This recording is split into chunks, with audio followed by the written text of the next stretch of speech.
today's video, and in today's video I'll be giving my election prediction between Vice President Kamala Harris and QAnon conspiracy theorist Marjorie Taylor-Greene. Now, I did realize that this is a bit of a weird time to be filming this, because it is the night before March 4th, which is the day that, according to QAnon conspiracy theorists, Trump will be inaugurated for real or whatever, something like that, and I realized that it could be interpreted as some sort of Marjorie Taylor-Greene QAnon propaganda, so that's a bit weird. Anyways, that was really weird timing. I honestly just wasn't sure what to film today. I was like, okay, let's do this, and that just ended up being really weird. So yeah, that's kind of strange. Anyways, let's start labeling all the safe states for Harris. Washington, Oregon, California, Colorado, and New Mexico would be safe. I mean, like, Biden won them by likely margins. He won Colorado by, excuse me. Sorry, my thing doesn't want to load. Okay, I can't find it, but he won Colorado. Okay, now it's working. Oh, no, not California. He won Colorado by like 13%, 13.5%, and he won New Mexico by about 10.8%. So clearly fairly large margins of victory. I think that Marjorie Taylor-Greene would just do so horribly that she would probably lose both by safe margins. Illinois, obviously safe. D.C., Maryland, Delaware, New Jersey, Connecticut, Rhode Island, Massachusetts, Vermont, New York, Virginia would also be safe. Maine at large would be safe. So would Maine's first, and then Hawaii. Now, Maine at large, Biden won it by 9%. It'll probably shift that 6% to the left. Just because, I mean, like, she would just do so bad, in areas like Maine. And then, in Virginia, I mean, like, Biden won it by over 10%. It's already looking like it could shift that 5%, so it can shift a few percentage points. With Marjorie Taylor-Greene, plus a strong candidate for the state like Harris, I think they'll probably be safe. Now, for Marjorie Taylor-Greene's safe states, Idaho, Wyoming, the Dakotas, Nebraska's 3rd Congressional District, Oklahoma, Arkansas, Alabama, Tennessee, Kentucky, and West Virginia. Now, for Harris's likely states, Nevada, Arizona, Minnesota, Michigan, and New Hampshire, and Nebraska's 2nd Congressional District. Now, Nevada, Biden won by like 2.4%. I think that Marjorie Taylor-Greene would just do, honestly, awfully all over. She would do, I think, particularly bad in Reno and in Washoe County and lose it probably by 4, 5, 6, 7%. And I think that Harris is already a strong candidate for Clark County, and she would probably win it by like 16% against Marjorie Taylor-Greene, ultimately giving her a victory of about 6% probably. In the state of Arizona, this is essentially the only county, or not the only county, like Navajo County, Pima County, or some of the other ones, but the most important county when it comes to Arizona, Maricopa County. I mean, like, Biden won it by 2.2% against Donald Trump. Harris would win it by, like, insanely large margins because Trump was already a, kind of far-right candidate, and Harris is obviously more liberal than Biden, but, Marjorie Taylor-Greene is just so far to the right. I think she's an awful candidate for the suburbs. She would do horribly in the Phoenix suburbs, do horribly in Phoenix, obviously, and she'll probably lose by similar margins to what I said in Nevada. Minnesota, I mean, like, Biden won Minnesota by likely margins. It'll probably shift, like, to be like a 11-12% state instead of being like a 7% state. Just because Marjorie Taylor-Greene would do really bad in Minneapolis and its suburbs, I think she'd do awfully in the Iron Range. She'd probably lose Lake County by like 5%. She would lose Hennepin County by even larger margins than what Trump did. And she would just ultimately do bad in the suburbs and urban areas, costing her in the state. In the state of Michigan, I mean, like, we've seen like, Obama won it by like 15% in 2008, and like 10% in 2012. Biden won it by 2.8%. I mean, like, it only needs, I believe 2.2% shift to the left, and I think it'll probably do that, at least. If not shift by even more, be like a similar margin to what I was saying with Nevada and Arizona, probably like 6%, just because she would do so bad in Detroit and its suburbs. Or the suburbs all throughout the state. Like, Michigan suburbs are still red. They're barely red, but the suburbs aren't going to stop trending to the left immediately as they become blue. They're not all going to be 1% Democratic areas. They're going to continue to trend, especially if Marjorie Taylor-Greene's the candidate. And Harris will probably win them by large enough margins to win there, by likely margins. And then in New Hampshire, I mean, like, similar thing to Minnesota. Biden won there by like 7%. She honestly she would probably still carry Belknap County, but I've had concerns with how to pronounce this. I'm not sure if it's a Coast or Coos. I've heard people pronounce it different ways. I'm just gonna say I guess Coast County. Um, she would probably still win there, but very very narrowly. Harris would probably win by 11-12% statewide, and Nebraska second. Similar things to New Hampshire and Minnesota. I mean, like, we look at this. Harris won Nebraska second, or I mean, Biden won Nebraska second by I believe 6.5%. Harris would probably expand on that margin just because Marjorie Taylor-Greene would be such a bad candidate. She'd probably do better in Lincoln and Omaha and their suburbs, and probably win it by likely margins, probably around 9%. In Nebraska second. Now for Marjorie Taylor Greene's likely states: Utah, Montana, Kansas, Louisiana, Mississippi, Missouri, and Indiana. Now, as we go through these, some of them could be lean. Like we could see Missouri go down to lean, although I doubt it. Same with Indiana. I also doubt that though. I mean, like Biden, we go look at Utah. Biden won Utah, or Trump won Utah by over 20%. He won by about 20.5%. But Salt Lake City is going to continue to grow and it's going to continue to shift the state to the left as it gets bigger and bigger. Also, obviously, this is more of a long-term thing, both of these. I believe that their Mormon population is going down, and Mormon voters typically, not all the time, but typically are conservative voters. But I think that Salt Lake City will probably turn out enough for Harris to make it less than 15%. Also, Nikki Haley, Marjorie Taylor Greene is just such a bad candidate for like urban areas and for their suburbs. She would probably still lose, or she'd probably win the state, but probably more like 14%. Montana's a different story, though. She'd probably win it by 11-10%. If it'll let me exit. Okay, or not. Okay, not North Dakota. Montana. Here we go. Trump won Montana by only 16.4%. It'll probably shift enough. I mean, like these, areas, like these, I guess, cities, are not like obviously super big because Montana's only gonna have 4 electoral votes, but they're gonna be big enough. And Harris, I think Marjorie Taylor Greene would just do worse all across the board. Probably not do like terribly worse among rural voters. Probably do bad enough to still be like a bad candidate for rural voters, but she would probably win. But she'd probably lose in suburban and urban areas by fairly large margins, and I think the state will probably shift like 3 or 4% to the left. Kansas was already a likely state. Sorry, my New York Times map is glitching. Or not glitching, it's just slow. I mean, if we go look at this map, Shawnee County will probably be a larger margin. Sedgwick County, I mean, like, it's going to continue to trend to the left. And if we go look at the shift from 2016, it shifted 6.2% to the left. It's going to continue to trend. Wichita is going to continue to, I guess, trend it. I think that Harris will probably do well enough in Wichita. Not flip it, but do very well. And same in the suburbs. And then up here in all of these Kansas City suburbs should probably do well enough. She'll probably win Riley County by like 7-8%.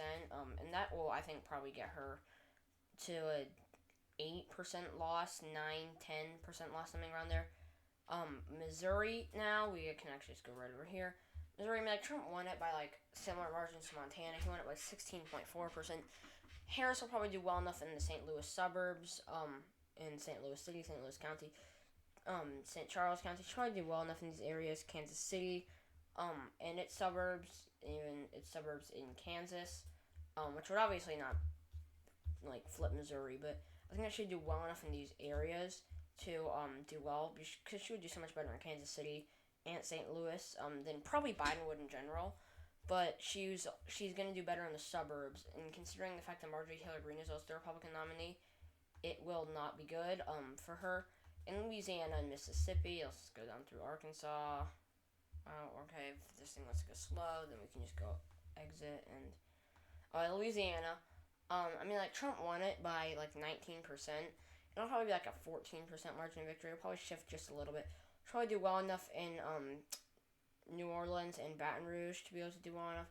Side note, once before I'd ever heard of Baton Rouge, I once pronounced it Baton Rouge because, yeah, why not?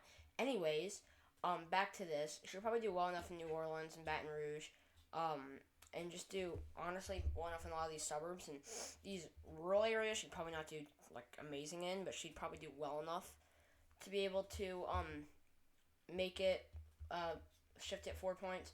In the state of Mississippi, I mean, like similar thing. Trump went away 16.5%. She'd probably just do well enough in like Jackson, in a lot of these areas, a lot of these suburbs, in this western, I guess, part of the state, do well enough to be able to win it.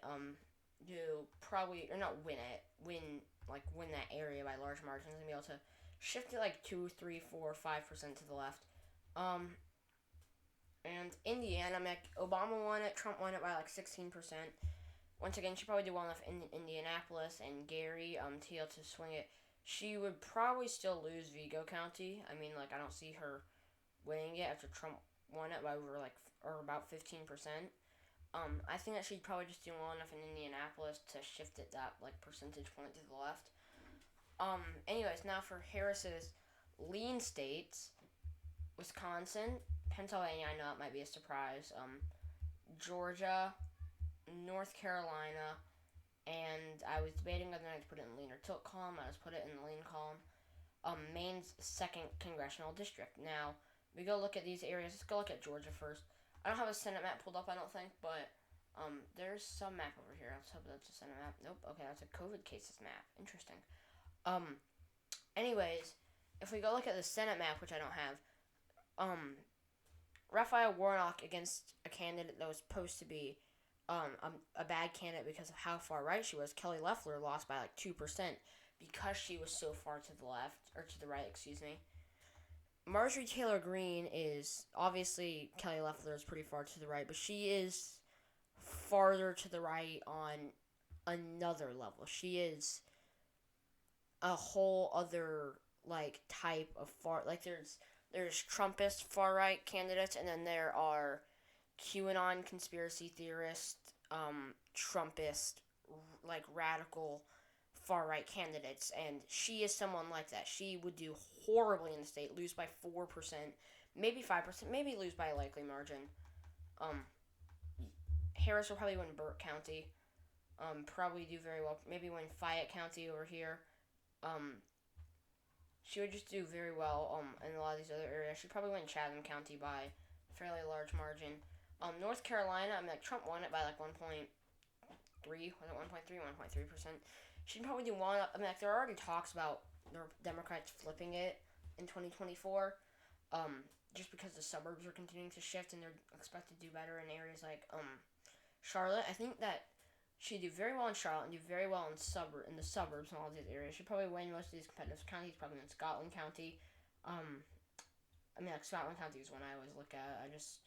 I don't know. It feels like it's been like a bellwether for the state in recent presidential elections. I think Obama won. I don't know. I've just been looking at like a few past elections. But she would probably do well enough in these suburbs. And Marjorie Taylor-Greene would probably just do.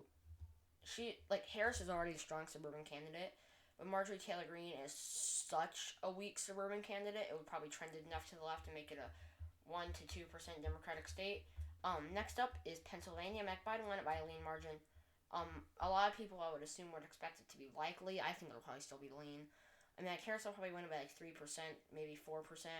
I just don't see, like, obviously, Marjorie Taylor-Greene is a pretty bad candidate, but Harris, when it comes to talking about bad candidates for certain demographic groups, Harris being a bad candidate for the white working class has to come close to the top of that list. Obviously, Marjorie Taylor-Greene being a bad candidate for the suburbs is up there, but, or at least the white working class in Pennsylvania for Harris. But the suburbs are about as red as Michigan's, excuse me. And, Harris, I mean, like, Michigan I gave her likely because she only needed to shift it 2.2% to the left, and she's expected to, and she's not an awful candidate in a state like Michigan. But a state like Pennsylvania, which is obviously recently it's been very, very close. Michigan's one of the most liberal states in the Rust Belt. That's actually a swing state. Other than Minnesota, I would argue that it's the most liberal Rust Belt swing state. I don't think many people would, like, try to contradict me, but in, Pennsylvania, I mean, like, Harris is going to obviously do much better among the white working class than Biden, but not as much better as she would do in Michigan or Ohio or other states, for example. But I think that she would do well enough in the suburbs to be able to flip it. the state of Wisconsin, she's probably going to win like 2%, 3%. Biden won it by 0.6%. She'd probably do better in western Wisconsin, even though she's not a good candidate for the working class. Neither is Taylor-Greene. I think that they would probably, when it comes to the economy, I don't know, because I feel like a lot of these voters vote on the economy, and like I know conservatives that will probably disagree with Marjorie Taylor-Greene, but vote for her on the economy since they are conservative. A lot of these voters are swing voters that vote on the economy, though, so it really could be close. It really could depend on their economy. But she would do well in Milwaukee suburbs, the Madison suburbs, maybe win Brown County, Door County, maybe. Biden was a strong candidate for senior voters, but she might be able to win Door County, and that's why I'd probably be lean. And then Maine second. I mean, like Trump won it by like 9%, which is why I was debating it, putting it in the lean column or the tilt column. Probably like a 1% margin of victory. I just think that Trump was like an exceptional candidate in an area like Maine. Maine second at least. And obviously his win there would probably carry over, and like him. Without him, Maine second would have been a blue district in 2024. With him now, it's expected to be a red district, even if they nominate DeSantis or Pence or Haley or etc. But I think that with someone as far to the right as Marjorie Taylor-Greene, it would probably flip and be a very narrow Democratic county. I also forgot to mention Nebraska's at large and first congressional districts. Trump won it's similar to other areas. Like Trump won Nebraska by like a little less than 20%, similar to Louisiana. He probably Harris probably do well enough in Omaha and Lincoln, and probably shifted a little bit. And then Nebraska's first. Trump lost it, or Biden lost it by exactly 15%. Harris probably shifted. Few points left. Okay, now there are only a few states left. I will go start by labeling the GOP's lean states. So Alaska, South Carolina, and Iowa. Now, looking at these states, I'm also gonna throw in Texas. I know it's a bit of a surprise. I'll explain it. Alaska. I mean, like Trump won it by like 10%, and it'll probably shift like 6% to the left, just because Harris, I think, would do better among a lot of these voters. And while big oil does dominate a lot of the state, I think that people would kind of vote, like, see Marjorie Taylor-Greene's insanity, and vote against her. In the state of South Carolina, I mean, like, it's probably going to shift, like, it's expected to shift by a fairly large margin and become, like, a swing state by, like, 2028, 2032, 2036. But, I think that right now, it's expected to be a likely state. Against Marjorie Taylor-Greene, however, Harris probably do well enough in Charleston and Columbia County, or Charleston, Columbia. She probably win Dillon County. Jamie Harrison won it by, Biden lost it. She also won Clarendon County by fairly large margins. Obviously flipping it. She probably won Jasper County by larger margins. She'd probably do better along a lot of the state. And I think it would be closer, but it would probably be like a 4 or 5% margin of victory. Iowa, I mean, like, Harris is a bad candidate in Iowa. She's just not a great rural candidate. But neither is Marjorie Taylor-Greene. I mean, like, she's kind of crazy. I do think that Harris would probably do better in Des Moines and their suburbs, Cedar Rapids, Davenport. She'd probably do better in a lot of these areas. But I think that Marjorie Taylor-Greene, I mean, like, in a lot of these rural areas, in a state like Iowa, Harris is going to be a bad candidate for rural Iowa, and Taylor-Greene could actually make inroads just because Harris is not a great candidate for, like, white rural Iowa. I don't know. I'm just going to label it lean red. Now, there are a few states left. I'll go start off with there are 2 states left. I'll go start off with my tilt blue state, and that is the state of Florida. Now, I was kind of debating this, because Trump won it by like 3.3%. I think that Harris would narrowly win it. I think that she'd do better in Miami-Dade because, I mean, like, a lot of these voters in Miami-Dade do not like radical candidates. They view Joe Biden as radical, even though he wasn't really a socialist. But I think that regardless of anything, people will be able to see through anyone trying to label Kamala Harris as more radical than Marjorie Taylor-Greene. I think that she would probably win Pinellas County by like 6%.